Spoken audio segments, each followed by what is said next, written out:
Class 2 Urdu सबक number 8 कायदे आज़म रहमतुल्लाह अलैह। ये तस्वीर किसकी है? ये तस्वीर कायदे आज़म मोहम्मद अली जिन्ना की है। पाकिस्तान किसने बनाया? पाकिस्तान कायदे आज़म मोहम्मद अली जिन्ना ने बनाया। क्या आप जानते हैं कायदे आज़म मोहम्मद अली जिन्ना 25 दिसंबर 1876 को कराची में पैदा हुए। कायदे आज़म मोहम्मद अली जिन्ना ने 11 सितंबर 1948 को वफ़ात पाई। आपका मज़ार कराची में है। तलफ़्फ़ुज़ सीखें। कांच, गोलियां, उजले, चमक, गेंद, बल्ला, क्रिकेट, बचपन, रहनुमा। ठहरें और बताएं, साफ सुथरे बच्चे ने दूसरे बच्चों को क्रिकेट खेलने की दावत क्यों दी? साफ सुथरे बच्चे ने दूसरे बच्चों को क्रिकेट खेलने की दावत इसलिए दी क्योंकि गोलियां खेलने से हाथ पांव गंदे होते हैं, लेकिन क्रिकेट खेलने से कपड़े और हाथ पांव गंदे नहीं होते। कायदे आज़म का क्या मतलब है? कायदे आज़म का मतलब है सबसे बड़ा रहनुमा। अब आप इस सबक की पढ़ाई कर लें। पढ़ाई करने के बाद आप बताएं कि इस सबक से हमने क्या सीखा है। हमने ये सीखा कि मोहम्मद अली जिन्ना बचपन ही से सफाई का ख़ास ख्याल रखते थे। मोहम्मद अली जिन्ना अच्छे तालिबे इल्म थे। कायदे आज़म मोहम्मद अली जिन्ना ने हमारा प्यारा वतन पाकिस्तान बनाया।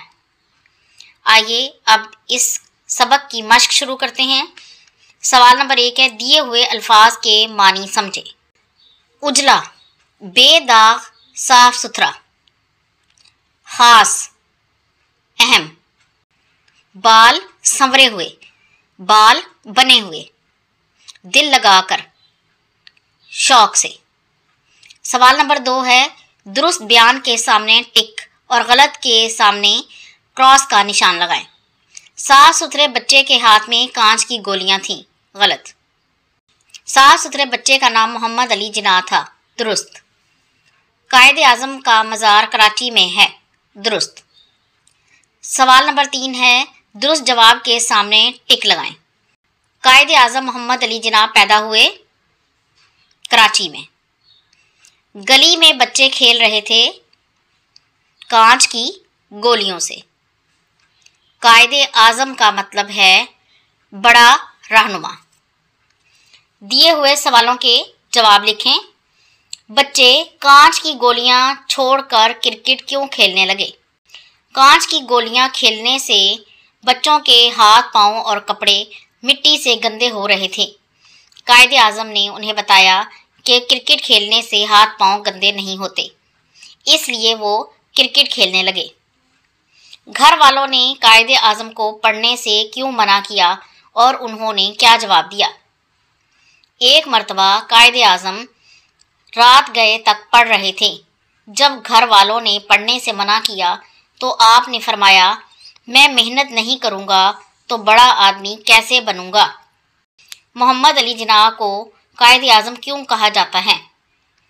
मोहम्मद अली जिन्ना ने हमारे लिए पाकिस्तान बनाया और हमारी सही रहनुमाई की, इसलिए आपको कायदे आज़म कहा जाता है। कौन सा काम करके आप बड़े आदमी बन सकते हैं? पढ़ाई में मेहनत करके हम बड़े आदमी बन सकते हैं। अगला सवाल है, तस्वीरों को गौर से देखकर इनके नाम बताएं और फिर इन नामों में मौजूद अरकान की तादाद ताली बजा कर बताएं। गाय, गाफ अलिफ हमजा ये, गाय 4 अरकान हैं। शेर, शीन ये रे, शेर 3 अरकान हैं। मुर्गा, मीम रे गाइन अलिफ 4 अरकान हैं। बस्ता, बे सीन ते हे 4 अरकान हैं। प्याला, पे ये अलिफ लाम हे 5 अरकान हैं। घोड़ा, गाफ हे वाव घो रे अलिफड़ा घोड़ा 4 अरकान हैं। ठीक है। सवाल नंबर 6 है, दिए हुए अल्फाज के हरूफ अलग करें। آخری حرف سے ایک نیا لفظ بنائیں اور آراب لگائیں۔ کرکٹ، کاف رے کاف ٹے، آخری حرف ہے ٹے اور ٹے سے نیا لفظ بنے گا ٹرک۔ کانچ، کاف الف نون چے، کانچ، آخری حرف ہے چے اور چے سے نیا لفظ بنائیں گے چابی۔ گیند، گاف یہ نون دال، آخری حرف ہے دال، دال سے بنے گا درخت۔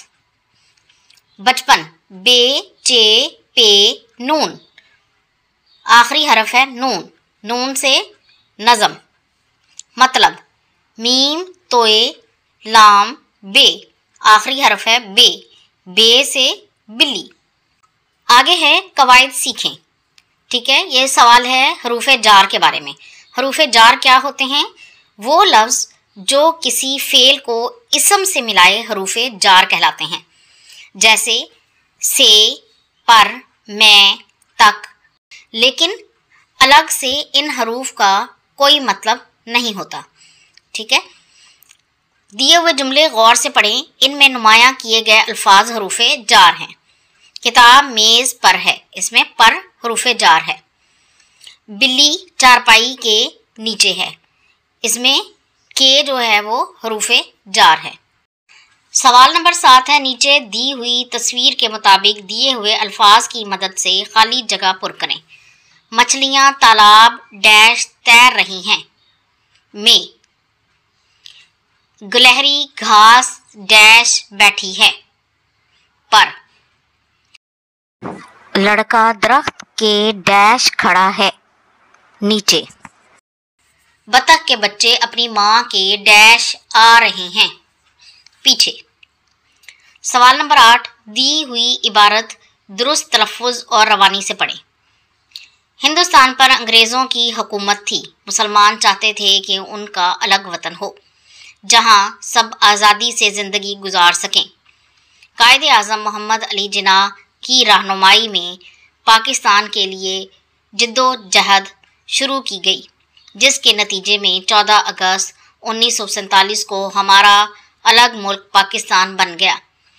قائد اعظم محمد علی جناح کی زندگی ہمارے لیے ایک مثال ہے۔ سوال نمبر 9 ہے، فرض کریں اگر قائد اعظم سے آپ کی ملاقات ہو تو آپ ان سے کون سے 5 سوال کریں گے؟ ٹھیک ہے، تو میں یہ 5 سوال کرنا چاہوں گی۔ کیا ایسا ممکن ہے کہ پورے ہندوستان پر مسلمانوں کی حکومت ہو؟ دوسرا سوال، آپ پاکستان کو کیسی ریاست بنانا چاہتے تھے؟ تیسرا سوال، آپ کو پاکستان بنانے کا خیال کیسے آیا؟ چوتھا سوال، پاکستان بنانے میں کن لوگوں نے آپ کی مدد کی؟ پانچواں سوال، آپ کو طالب علموں سے کیا توقعات تھیں؟ آخری سوال ہے، قائد اعظم کے موضوع پر جماعت کے سامنے تقریر کریں اور تقریباً 5 سے 7 جملوں پر مشتمل ہو۔ تو یہ تھا آج کا سبق۔ اگر آپ کو پسند آیا تو اسے لائک اور شیئر ضرور کر دیں اور اس طرح کی مزید ویڈیوز کو دیکھنے کے لیے میرے چینل کو سبسکرائب ضرور کر لیں۔ اگلی ویڈیو تک کے لیے اللہ حافظ۔